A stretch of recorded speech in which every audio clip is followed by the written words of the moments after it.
Allora, Federico Caner, assessore del turismo della Regione Veneto.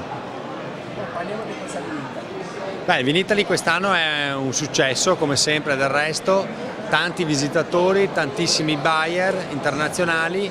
Per noi il mondo del vino è fondamentale non solo come Italia ma anche come Regione Veneto.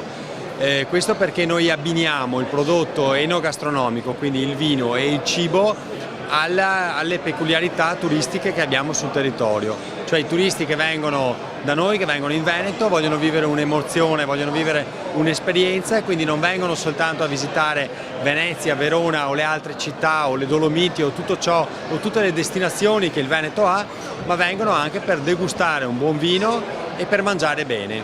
E non è un caso che nel 2017, dati Istat ufficiali, la Regione Veneto è cresciuta di un 6% di media e ha fatto il record delle presenze turistiche con quasi 70 milioni di presenze turistiche nel 2017 e i primi 3 mesi del 2018 già parlano di un incremento rispetto all'anno record del 2017, quindi un turismo boom che fa del Veneto la prima economia del Veneto con quasi il 10% di prodotto interno lordo.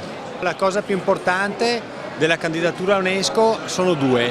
Uno, far capire che il prosecco DOCG, DOC, viene soltanto da una determinata zona, in particolare il DOCG, che è il prosecco superiore, è un prosecco che proviene dalle colline del Trevigiano, dove ci sono soltanto 15 comuni che possono avere questo prodotto. E poi la cosa importante è che assieme alla denominazione, assieme al riconoscimento UNESCO, ci sarà una sostenibilità maggiore, cioè un rispetto dell'ambiente maggiore, e quindi questo significa abbinare due cose, cioè un prodotto di qualità, buono e salutare, con un territorio che viene salvaguardato, e l'abbinata farà sì che la crescita sia importante sia dal punto di vista turistico ma anche della vendita del prodotto. Un saluto a tutto il Brasile, ma in particolare a tutti i veneti che sono in Brasile. Io dico sempre che il Veneto sono circa 5 milioni di abitanti, ma noi abbiamo un altro Veneto fatto di altri 5 milioni